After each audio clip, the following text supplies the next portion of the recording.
दिनों हमने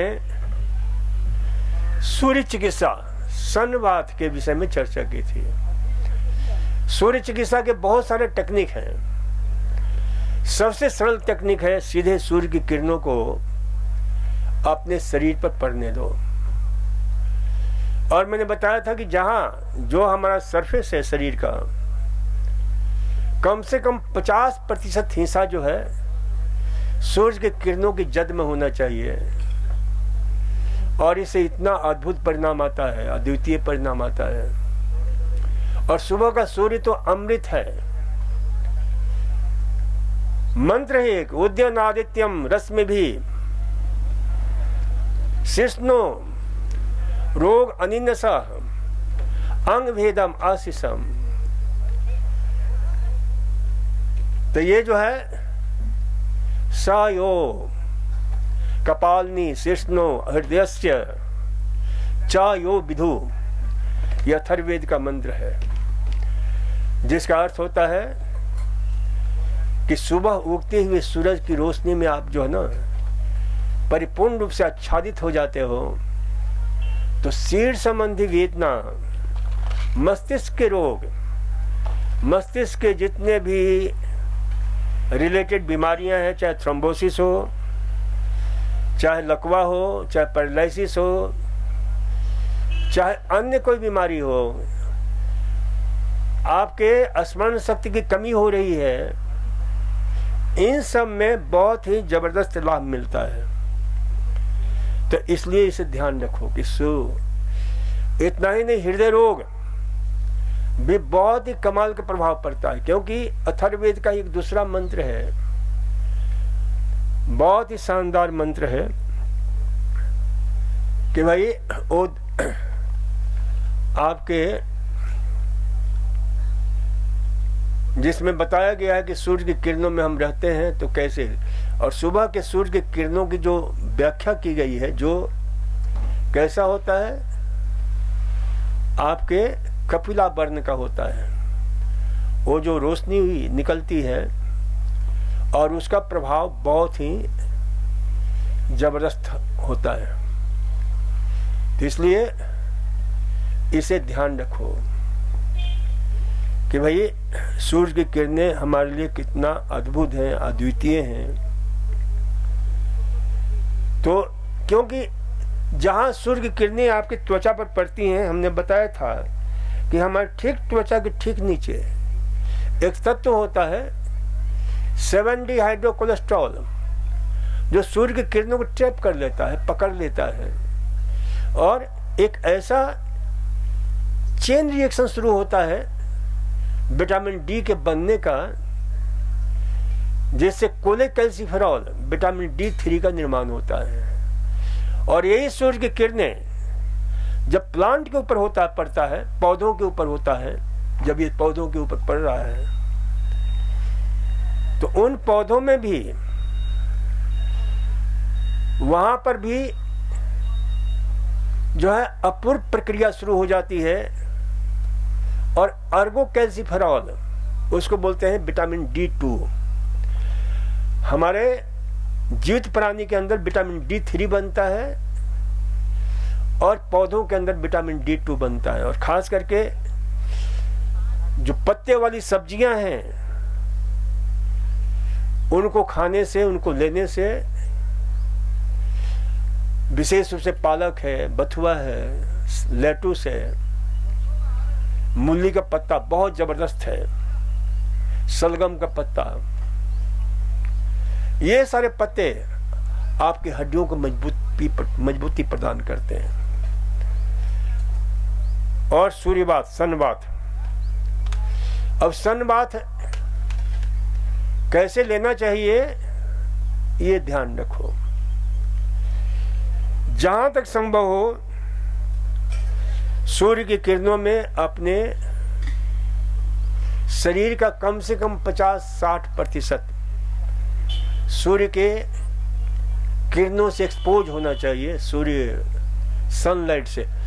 क्योंकि मात्र यही एक विटामिन है जिसका नाम है सनशाइन विटामिन। इसको क्या बोलते हैं? Sunshine vitamin. जो सूर्य के प्रकाश से हमें मिलता है। तो इसलिए जो है ये ध्यान रखो।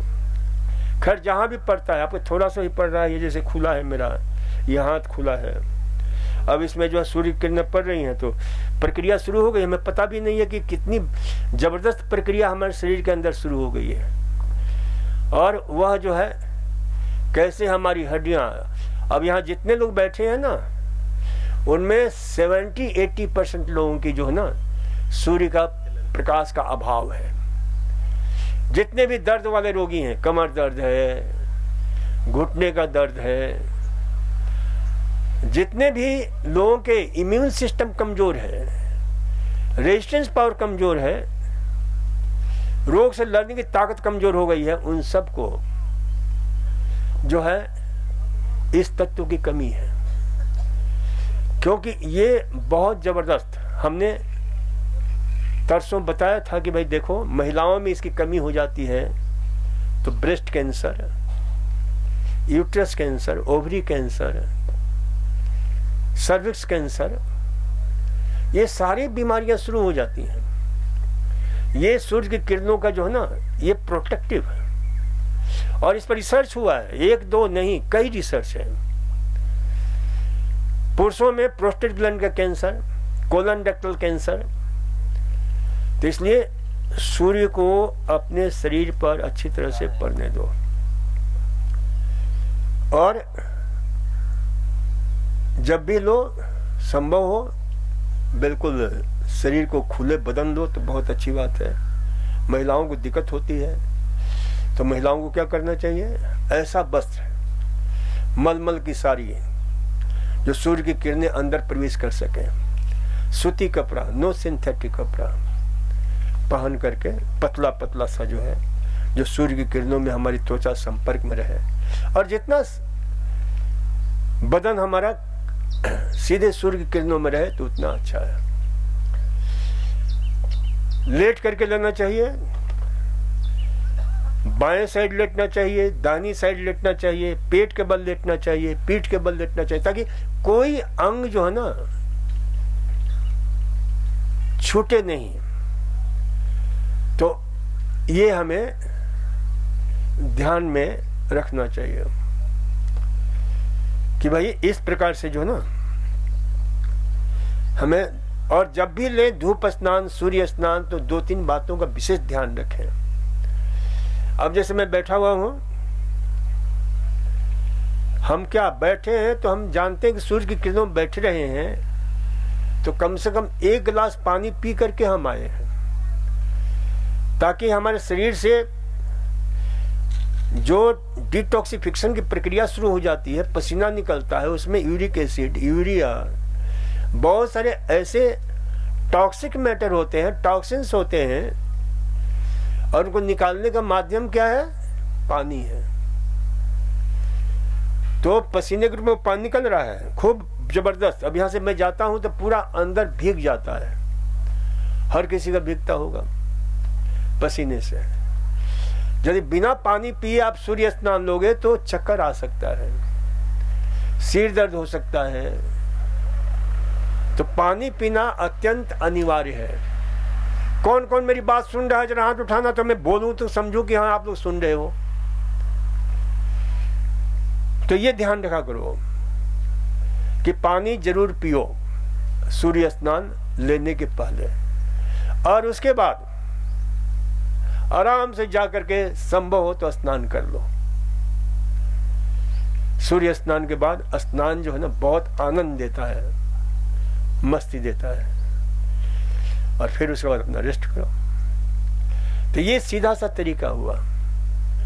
उसी प्रकार से और अन्य तरीके देखो, सूर्य की किरणों में जो सफेद दिखता है, इसमें 7 रंग होते हैं। कितने रंग होते हैं? 7 रंग। और उन 7 रंगों का बहुत बड़ा महत्व है।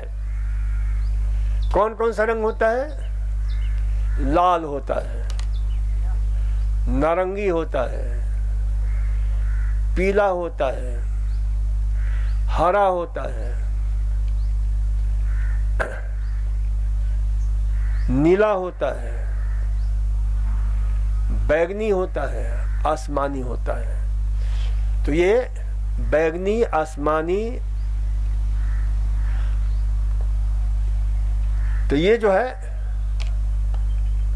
आपके 7 रंग, और 7 रंगों का बहुत बड़ा प्रभाव होता है।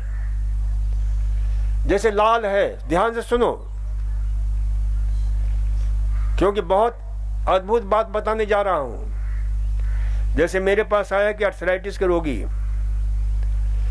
अलग अलग रोगों के लिए भी वस्त्र अलग अलग रंग के पहनना चाहिए। आर्थराइटिस के रोगियों के लिए सबसे बढ़िया है लाल रंग के कपड़े। जिनका भी खून की दौरा डिस्टर्ब हो गया है, खून अच्छी तरह से दौड़ता नहीं है, लाल रंग क्या करता है, हमारे थर्मल इफेक्ट डालता है, शरीर में उष्मा पैदा करता है और खून के सर्कुलेशन को बढ़ा देता है।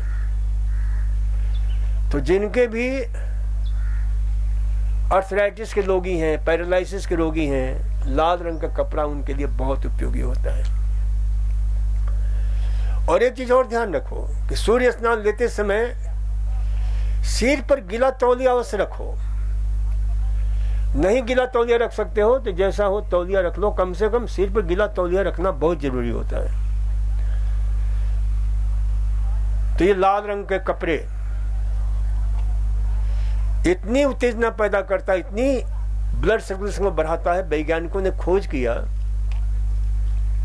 कि कहीं भी लाल रंग के पर्दे नहीं बनाए जाते हैं, लाल रंग की दीवारें नहीं पोती जाती हैं। हॉस्पिटलों में किस रंग के पर्दे होते हैं, हरे रंग के या नीले रंग के। उसके पीछे क्या वैज्ञानिक कारण है?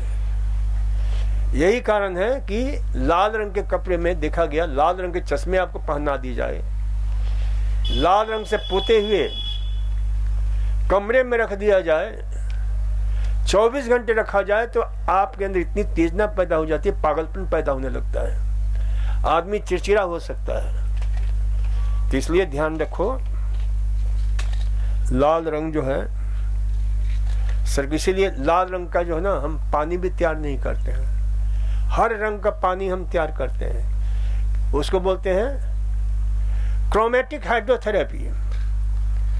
तो उस क्रोमेटिक हाइड्रोथेरेपी में अलग अलग प्रकार के रंगों को जो है, तो ये ध्यान रखा करो कि वे लाल रंग। उसके बाद जो है नारंगी रंग, क्योंकि जो ये निर्भर करता है उसकी वेव लेंथ के ऊपर। वेव लेंथ जैसे जैसे कम होता जाएगा उसकी मृदुता बढ़ती चली जाती है। लाल रंग के बाद क्या होता है, नारंगी। तो नारंगी रंग का हम जो है उसका प्रभाव भी थर्मल इफेक्ट होता है, लेकिन लाल से बहुत कम होता है। उसके बाद पीला रंग, शरीर से विकार को निकालने में पीला रंग जो है बहुत उपयोगी होता है, और हमारे अंदर सजगता पैदा करने के लिए बहुत अद्भुत है। इसीलिए हमारे जितने भी भगवान हैं, पीताम्बरी, पीले रंग का वस्त्र हमेशा अवेयरनेस, इंटीग्रेटेड अवेयरनेस का प्रतीक है पीला रंग। तो इसलिए जो है इसे ध्यान रखो। फिर आता है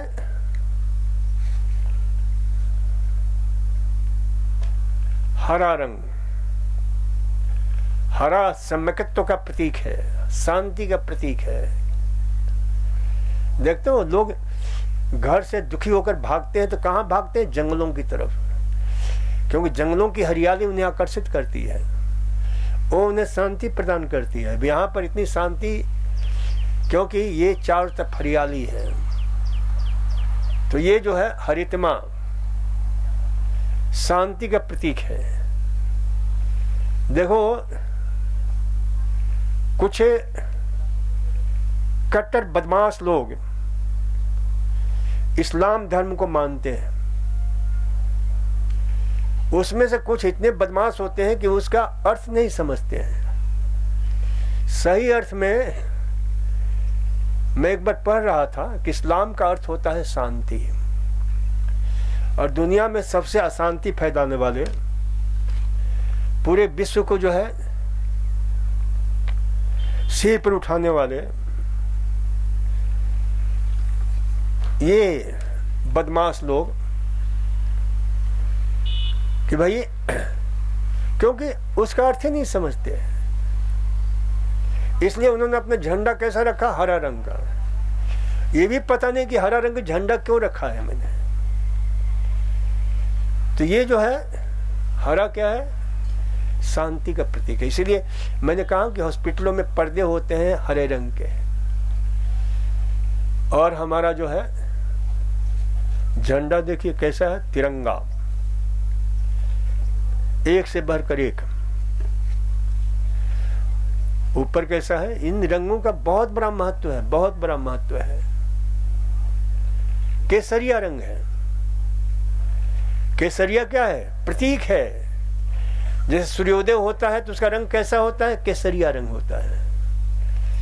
जब आपको हम यज्ञ करते हैं उसकी अग्नि का रंग कैसा है, केसरिया रंग है। तो ये हमारे जीवन में धर्म के उदय का प्रतीक है। ये हमारे जीवन में सजगता का प्रतीक है। ये हमारे जीवन में शक्ति, साहस, शौर्य भरने का प्रतीक है, ये केसरिया रंग। तो ये ध्यान रखें कि इन रंगों का बहुत बड़ा महत्व होता है। केसरिया रंग का पहनने का अर्थ ही होता है, देखते हैं जितने सन्यासी, अब बहुत सारे सन्यासी समझे चाहे नहीं समझे, केसरिया का मतलब होता है कि अब हमारे जीवन में हमने इसे धारण किया है, धर्म का उदय हो गया है, शांति का उदय हो गया है, संतुलन का उदय हो गया है, समकत्व का उदय हो गया है। तो ये जो है रंग, और बीच में क्या है, सफेद रंग। सफेद रंग की विशेषता क्या है, दो रंग अच्छी तरह समझ लो, एक सफेद और एक काला। लाल क्यों दिखता है, हरा क्यों दिखता है, केसरिया क्यों दिखता है, ये सारे रंगों को सोख लेता है और सिर्फ जो दिख रहा है वो रंग को रिफ्लेक्ट करता है, जिसके प्रकाश के रूप में, इलेक्ट्रॉन के रूप में हमारे आंखों में पड़ता है, जो ऑप्टिक नर्व के द्वारा दिमाग में जा करके उसे हम, खास करके जो रेड सेल्स होते हैं, कॉन सेल्स होते हैं, उनके सहायता से हम इस रंग को देखते हैं कि केसरिया रंग है। सफेद रंग की विशेषता क्या है, सफेद रंग की खासियत यह है कि सारे रंगों को रिफ्लेक्ट कर देता है, अपने पास रखता ही नहीं है। इसलिए सफेद रंग सत्य का प्रतीक है, दया का प्रतीक है, जो कुछ भी नहीं रखता अपने समूचे को जो ना रिफ्लेक्ट कर देता है, लौटा देता है। और काला रंग क्यों दिखता है, काला रंग प्रतीक है, सारे रंगों को सोख लेता है। इसलिए काला रंग जो है ना शोक का प्रतीक है, शोक। देखो अपने यहाँ पहले आप लोगों ने एक फिल्म देखी होगी रुदाली, उसमें जो शोक मनाते थे राजस्थान में, तो रुदालियों को बुलाया जाता था रोने के लिए, उनका नाम ही था रुदाली, रोने वाली। सुना है कि नहीं सुना है? तो ये रुदाली जो है ना कैसी कपड़े पहनती थी, काली काली। तो शोक का प्रतीक है काला रंग। काला रंग जो है ना सारे रंग को अपने में खींच लेता है।